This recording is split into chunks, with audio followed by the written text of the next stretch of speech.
आकाशवाणी भोपाल से प्रस्तुत हैं प्रादेशिक समाचार।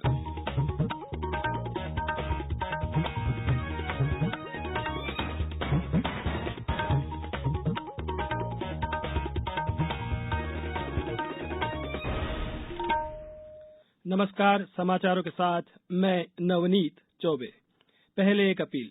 भारत ने कोविड टीकाकरण अभियान के अंतर्गत 100 करोड़ टीके लगाने का लक्ष्य हासिल कर लिया है।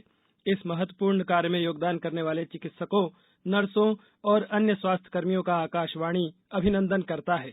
इसके साथ ही हम आपको सतर्क भी करना चाहते हैं कि कोविड अभी समाप्त नहीं हुआ है।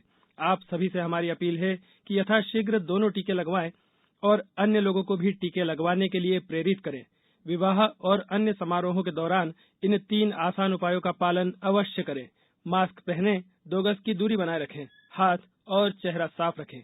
कोविड से संबंधित कोई भी जानकारी और मार्गदर्शन के लिए राष्ट्रीय हेल्पलाइन नंबर 011-2397-8046 और 1075 पर संपर्क करें। अब इस बुलेटिन के समाचार। सबसे पहले मुख्य समाचार। प्रदेश में कोविड-19 वैक्सीन लगाने का आंकड़ा 8 करोड़ के पार पहुंचा। राज्यपाल मंगू भाई पटेल ने कहा, शिक्षा का उपयोग समाज और देश की भलाई के लिए होना चाहिए। खंडवा जिले में छठा जल महोत्सव शुरू। मुख्यमंत्री ने हनुवंतिया को सिंगापुर के सेंटोसा आइलैंड जैसा सुंदर बताया।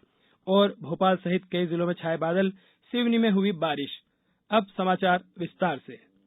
प्रदेश में कोविड-19 वैक्सीन लगाने का आंकड़ा 8 करोड़ के पार पहुंच गया है। 20 नवंबर तक 8 करोड़ 37,319 पात्र नागरिकों को कोरोना वैक्सीन की डोज लग चुकी है। इसमें से 5 करोड़ 6,09,455 को वैक्सीन की प्रथम डोज और 2 करोड़ 94,27,864 नागरिकों को दोनों डोज लग चुकी है। मुख्यमंत्री शिवराज सिंह चौहान ने कहा है कि प्रदेशवासियों में कोरोना के प्रति सजगता का भाव पैदा करने में जन भागीदारी मॉडल से प्रतिदिन सफलता प्राप्त हो रही है। श्री चौहान ने कहा कि हमने यह तय किया है कि दिसंबर माह के अंत तक प्रदेश के सभी पात्र नागरिकों को वैक्सीन की दोनों डोज लगाकर सुरक्षा कवच प्रदान किया जाए। इस लक्ष्य को प्राप्त करने के लिए प्रदेश में टीकाकरण महाअभियान की श्रृंखला चलाई जा रही है। उधर देश में अब तक 116 करोड़ 42 लाख से अधिक कोविड रोधी टीके लगाए जा चुके हैं। इनमें 76 करोड़ 41 लाख टीके पहली डोज के रूप में और 40 करोड़ से अधिक टीके दूसरी डोज के रूप में लगाए गए हैं। स्वास्थ्य मंत्रालय ने बताया कि कल 60,25,000 टीके शाम 7 बजे तक लगाए गए। राज्यपाल एवं कुलाधिपति मंगू भाई पटेल ने कहा है कि शिक्षा से प्राप्त संस्कारों से समाज के वंचित और प्रगति की धारा में पीछे रह गए लोगों के विकास और कल्याण के लिए निष्ठा के साथ प्रयास किया जाना चाहिए। राज्यपाल कल ग्वालियर में आईटीएम विश्वविद्यालय के दीक्षांत समारोह को संबोधित कर रहे थे। वहीं श्री पटेल राजमाता विजयाराजे सिंधिया कृषि विश्वविद्यालय के दीक्षांत समारोह में भी शामिल हुए। यहां उन्होंने कहा कि हमारे कृषि विश्वविद्यालय कृषि विकास और परिवर्तन के केंद्र बिंदु हैं। विश्वविद्यालयों को वैश्विक बाजार की मांग के अनुसार राज्य में कृषि उत्पादन बढ़ाने के उपाय बताना चाहिए। दीक्षांत समारोह में कृषि मंत्री कमल पटेल और उद्यानिकी व खाद्य प्रसंस्करण राज्य मंत्री भारत सिंह कुशवाहा बतौर विशिष्ट अतिथि मौजूद थे। इंदौर ने वर्ष 2017 से लगातार 5वीं बार देश का सबसे स्वच्छ शहर होने का तमगा हासिल किया है। देश के 342 शहरों में स्वच्छता की प्रतिस्पर्धा में इंदौर ने यह उपलब्धि हासिल की है। राष्ट्रपति रामनाथ कोविंद ने नई दिल्ली में आयोजित एक समारोह में इंदौर नगर निगम आयुक्त सुश्री प्रतिभा पाल और कलेक्टर मनीष सिंह को इस अवार्ड से सम्मानित किया। इसके अलावा स्वच्छ सर्वेक्षण 2021 इंदौर को सफाई मित्र सुरक्षा चैलेंज में भी पहला स्थान मिला है। इस बार जल संरक्षण के लिए नाले में तब्दील हो चुकी 21.3 किलोमीटर लंबी कान्हा और 12.4 किलोमीटर लंबी सरस्वती नदी को पुराने स्वरूप में लाने का प्रयास उल्लेखनीय रहा। स्वच्छता अभियान की अगुवाई करने वाली इंदौर नगर निगम आयुक्त सुश्री प्रतिभा पाल ने इस सफलता के बारे में आकाशवाणी को बताया। इंदौर ने जो ये 5वीं बार सबसे साफ शहर का अवार्ड जीता है, वो लगातार पिछले 5 सालों की मेहनत और टीम शहर के लोगों ने, शहर के सभी नागरिकों ने जिस जागरूकता का परिचय दिया है, सफाई का चाहे कोई भी पैरामीटर हो, उसमें बढ़ चढ़कर हिस्सा लेना एक शहर की खूबी है। हम लोग बात करें 2016 की, तो सबने सूखा गीला कचरा अलग करना सीखा। उसके बाद लोगों ने होम कंपोस्टिंग करनी शुरू की। उसके बाद बायो रिमेडिएशन किया। फिर 3R कॉन्सेप्ट पे शिफ्ट हुए। 5वीं साल में लोगों ने अपने घरों के सीवर कनेक्शन को 100% लाइन से जोड़ा। तो इस तरीके का जो कमिटमेंट है स्वच्छता के प्रति, वो इंदौर शहर के लोगों का इंदौर को विशेष बनाता है। अब समाचारों में वक्त है एक ब्रेक का। कोविड-19 से बचाव और सुरक्षित रहने के 3 उपाय। मास्क लगाएं, 2 गज दूरी है जरूरी, सुरक्षित दूरी रखें, हाथ और मुंह साफ रखें।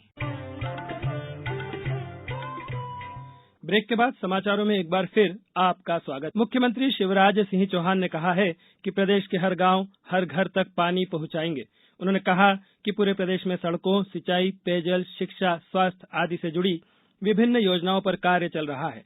श्री चौहान कल सीहोर जिले के ग्राम सिराली में लगभग 23 करोड़ 75 लाख रुपए की लागत से विभिन्न निर्माण कार्यों का भूमि पूजन के दौरान यह बात कही। उन्होंने कहा कि किसानों को सिंचाई के लिए बिजली बिलों में राहत दी जा रही है।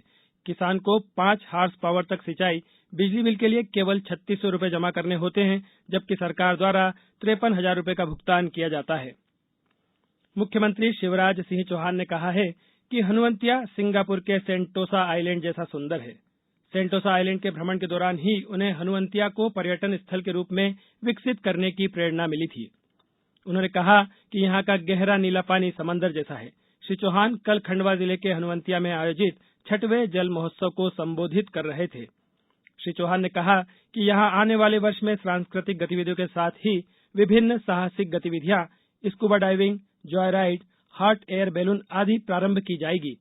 पर्यटक हेलीकॉप्टर में बैठने का आनंद भी ले सकेंगे। खरगोन जिले के महेश्वर में आयोजित 3 दिवसीय निमाड़ उत्सव के दूसरे दिन कल कलाकारों द्वारा विभिन्न प्रस्तुतियां दी गई। पहली प्रस्तुति इंदौर की प्राजक्ता मोडक एवं साथियों द्वारा भक्ति संगीत से शुरू हुई। वहीं दूसरी प्रस्तुति नागपुर के किशोर हमपाली और साथियों द्वारा गंगा जमुना सरस्वती पर आधारित नृत्य नाटिका की प्रस्तुति हुई। तीसरी प्रस्तुति भोपाल के योगेंद्र सिंह राजपूत और साथियों द्वारा बुंदेली और समकालीन नृत्य विधाओं पर आधारित जया नृत्य नाटिका की दी गई। इस प्रस्तुति के माध्यम से बताया कि मां दुर्गा के 108 नामों में एक नाम जया भी है। अब खबर मौसम की। राजधानी भोपाल में लगातार दूसरे दिन कल बादल छाए रहे। वहीं ठंडी हवाओं से दिन का पारा गिर गया। बादलों की वजह से रात का तापमान सामान्य से 4 डिग्री ज्यादा 18.4 डिग्री दर्ज किया गया। भोपाल के अलावा ज्यादातर जिलों में भी बादल छाए रहे। वहीं कहीं कहीं बूंदाबांदी भी हुई। सिवनी से हमारे संवाददाता ने बताया है कि जिले में आधी रात से बारिश जारी है। मौसम वैज्ञानिक पीके साहा के अनुसार अरब सागर में बने अति कम दबाव का क्षेत्र यानी वेल मार्क लो सिस्टम के कारण मौसम में बदलाव आया है। उन्होंने कहा कि बादल छटते ही ठंड बढ़ेगी। अगले एक हफ्ते में शुरू के 1-2 दिन में 1 से 2 डिग्री और बाद में तापमान में 5 से 6 डिग्री तक गिरावट हो सकती है।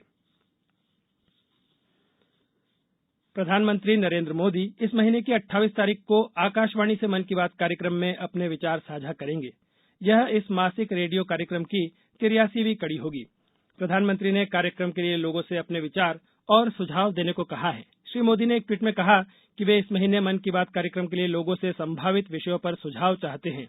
उन्होंने माई जीओवी, नमो ऐप पर सुझाव भेजने या अपने संदेश रिकॉर्ड कराने का आग्रह किया। टोल फ्री नंबर 1-800-117800 पर कॉल करके हिंदी या अंग्रेजी में संदेश रिकॉर्ड कराए जा सकते हैं। अब कुछ समाचार संक्षेप में। मुख्यमंत्री शिवराज सिंह चौहान कल मंडला जिले में आयोजित जनजातीय गौरव सप्ताह के समापन कार्यक्रम में शामिल होंगे। रतलाम में कल शहर का यातायात सुधारने के लिए कलेक्टर एवं पुलिस अधीक्षक सहित जिला यातायात समिति की बैठक हुई, जिसमें प्रमुख मार्गों को एकांगी बनाने का निर्णय लिया गया। जबलपुर जिले के खमरिया में पुलिस ने कल 7,500 लीटर लाहन जब्त कर नष्ट की और नवकरणीय ऊर्जा मंत्री हरदीप सिंह डंग ने मंदसौर जिले के ग्राम पंचायत कुरावन में 2 लाख रुपए से निर्मित स्वागतद्वार और आंगनवाड़ी भवन का लोकार्पण किया। इस बुलेटिन में फिलहाल इतना ही। अंत में एक अपील, मास्क और 2 गज की दूरी, हाथ धोना भी है जरूरी। नमस्कार।